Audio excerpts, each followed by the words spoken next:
As the Soviet Union widened its grip on Eastern Europe, the United States responded with the positive policy of containment, the policy of meeting pressure with counter-pressure, force with counter-force. Containment originally meant flexibility and adaptability.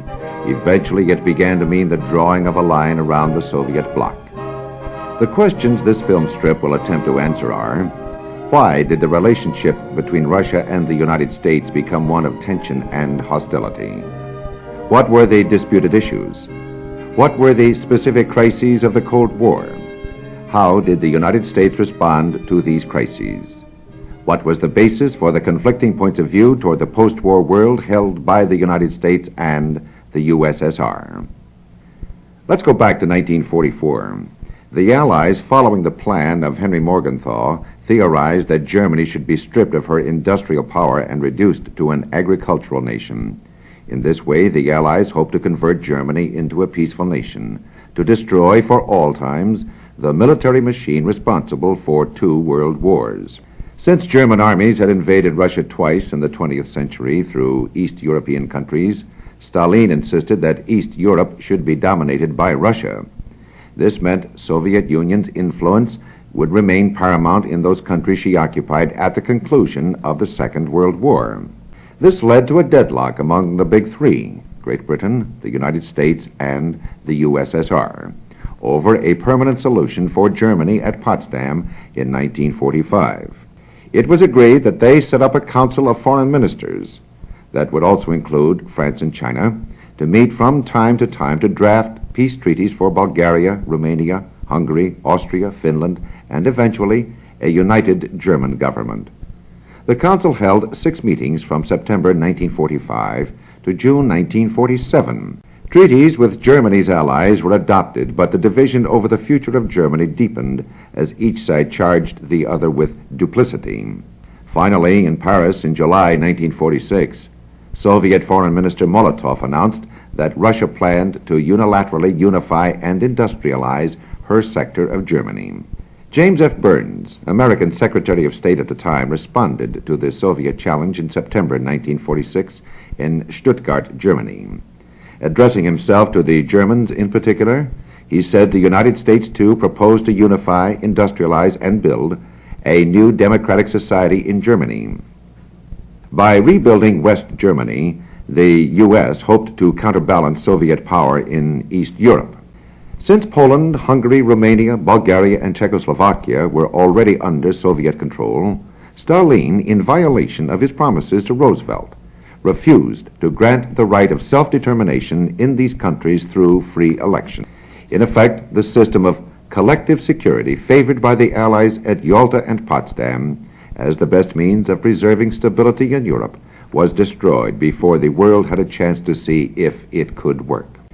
This failure was especially obvious in the United Nations, where the Soviets walked out of numerous meetings and blocked agreement by using its veto power in the Security Council. Particularly disastrous was the Soviet rejection of Bernard Baruch's plan for international control of atomic energy. Under the Baruch Plan, the United States, with a monopoly of atomic weapons, would destroy its atomic stockpile and turn over its secrets to an international control commission with power to investigate at will any nation suspected of cheating. Of course, this meant that the commission could not be subject to the veto power. It took, however, until 1963 before any agreement on the peaceful use of atomic power was concluded between the United States and Russia.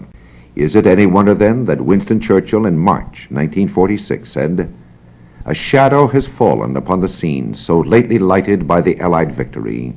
From Stettin in the Baltic to Trieste in the Adriatic, an iron curtain has descended across the continent." The metaphor, the Iron Curtain, symbolized Stalin's effort to realize Russia's traditional goal of acquiring control of the Straits of the Dardanelles and dominance in the Balkans by subjugating several East European countries. In 1947, Greek communists attempted to seize control of the Greek government. At the same time, the Soviet Union began amassing troops along the border she shared with Turkey, trying to force Turkey to give up control of the Dardanelles, the strait between Europe and Asiatic Turkey. Claiming that it was in the national interest on both moral and strategic grounds, President Truman asked Congress to appropriate $10 million in military and economic aid. Congress agreed in what was to become a turning point in American foreign policy. On March 12, 1947, President Truman announced to the United States Congress that the United States must help free people to maintain their free institutions and their national integrity. This announcement, becoming known as the Truman Doctrine, also stated that wherever aggression occurred that endangered American security, as when free people are subjugated by armed minorities or by outside minorities, the United States would move to preserve these nations' independence. In other words, the United States would contain Soviet expansion at its then present limits, using economic assistance, later emphasizing military assistance or intervention. Actually, the policy was the brainchild of George C. Marshall, first Secretary of State under President Truman following his return from the 1947 Moscow Conference. Marshall was convinced that the Soviet Union would not cooperate with the West, and in June 1947, in an address at Harvard University, Marshall suggested a solution to rehabilitate the devastated West European economy. It is logical, he said, that the United States should do whatever it is able to do to assist in the return of normal economic health in the world, without which there can be no political stability and no assured peace. Although the idea was Marshall's, the plan itself was due to George Kennan. While it existed, the European Recovery Program, or Marshall Plan as it was known, distributed billions of United States dollars to 16 nations. For millions of people in Western Europe, it was the bulwark against hunger, poverty, and chaos. But as the Russians adopted new tactics that resulted in new pressures, military preparedness as a deterrent superseded relief and reconstruction as official United States policy. And once again, Germany became the focus of the conflict. The city of Berlin was under four-power control, as was all Germany. But Berlin was geographically in the eastern zone of Germany, which was controlled by the Soviet Union. As an enclave of freedom, West Berlin, under U.S. control, was a thorn to Russia and a constant source of confrontation. To force the Western powers out of West Berlin in June 1948, Russia closed all roads and railways leading to and from West Germany. For 321 days, American and British cargo planes carried supplies to West Berlin. Finally, in May 1949, Stalin rescinded the blockade. West Berlin was saved. If not for the Berlin airlift, the city would have fallen to the communists. The airlift had a twofold effect. It showed that the United States was determined to keep its word. It also saved the only free area behind the Iron Curtain. West Berlin remained a beacon to East Germans fleeing from communism. Indeed, some 4 million escaped to West Berlin between 1948 and 1961. Yet it was the communist seizure of power in Czechoslovakia in 1948 that caused the United States to switch to all-out military assistance, and the creation of the North Atlantic Treaty Organization in April 1949. As members of NATO, the United States, Great Britain, Canada, Belgium, France, Norway, Iceland, Italy, the Netherlands, Luxembourg, Denmark, and Portugal, and later West Germany, Greece, and Turkey, agreed that an attack on one of them would be considered an attack on all.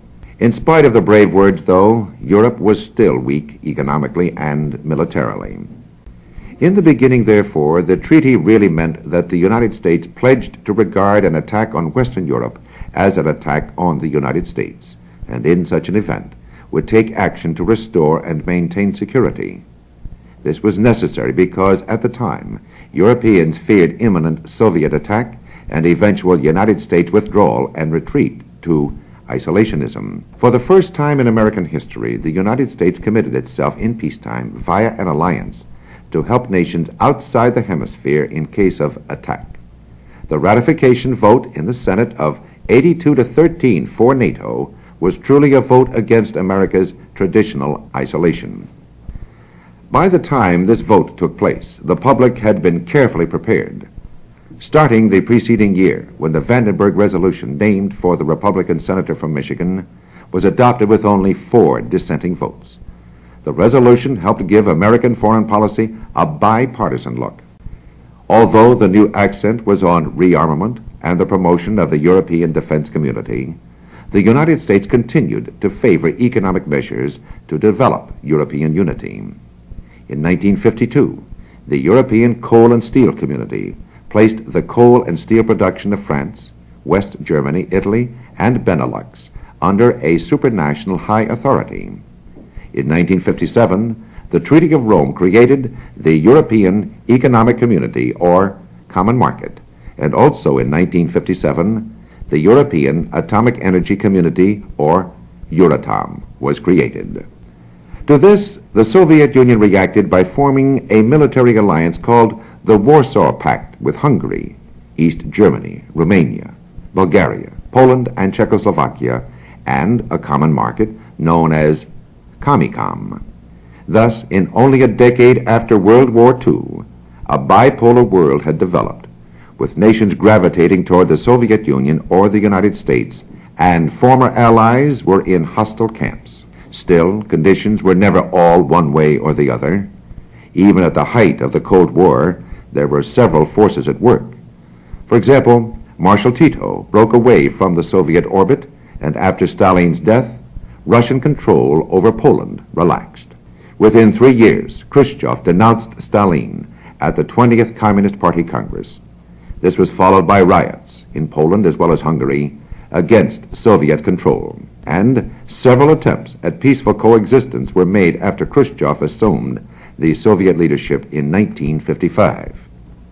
It is a matter of record that in that year, Khrushchev, along with Bulganin and Zhukov, met with President Eisenhower and the leaders of Britain and France at Geneva, Switzerland. Although nothing concrete was agreed to, a new spirit of friendship resulted. Then, in 1959, Khrushchev revisited President Eisenhower, and they made plans for another summit conference the following year in Paris. But just before the meeting in May 1960, an American U-2 reconnaissance plane was shot down over Russian territory. Khrushchev, who at the time was under attack from several old-line Stalinists in the Presidium, claimed the spy plane incident was deliberately planned to wreck the Paris summit meeting. Throughout all the ups and downs in world politics, however, United States policy remained substantially a policy of containment. The exception was the interlude midway in Eisenhower's first term as president, when John Foster Dulles, his Secretary of State, preached massive retaliation and the liberation of the people living under communist tyranny. It was a time of greatest reliance on high-yield nuclear weapons as a deterrent to aggression. Although massive retaliation was Dulles' stated policy, the administration's actual reaction to situations was restrained. For in reality, there was an atomic stalemate between the United States and the Soviet Union. A formerly bipolarized world began to splinter. Unity in the communist bloc was weakened by the nationalism of Poland and Hungary, the diplomatic independence of Romania, the mixed capitalist socialist economic system of Yugoslavia, and the beginnings of a market economy in Czechoslovakia. The United States, too, faced dissension from the countries usually amenable to its foreign policy. More and more countries in the NATO alliance chafed under United States leadership. France, for one, opposed American policies, especially NATO. For years, Charles de Gaulle said the Atlantic Alliance was outdated, that it no longer protected the nations of Western Europe, that it was a liability because while the world had changed over the years, NATO had not. On the one hand, intercontinental guided missile systems made military installations in Europe less important. What's more, countries other than the Soviet Union and the United States possessed atomic weapons, and the list was growing. Yet it was a surprise when NATO command was finally evicted from its headquarters outside Paris and forced to set up new quarters in Belgium. June 1966 marked a new low in U.S.-French relations. De Gaulle visited Moscow, and although the Moscow Declaration issued at the end of the visit showed no signs of yielding to the Soviets on Germany, disarmament, or any other significant issue, the United States government publicly opposed the meeting. What Washington resented was the long series of public threats, ultimatums, and demands from de Gaulle against the United States. For example, the attack on the gold standard and bad manners in diplomatic circles. The point to remember, however, is that alliances and concepts about the balance of power change with altered circumstances. In politics, especially world politics, events are never static, and diplomats and politicians don't operate in a vacuum. The fact that force in the nuclear age sets up inhibitions against its use is critical to understanding these changes after World War II.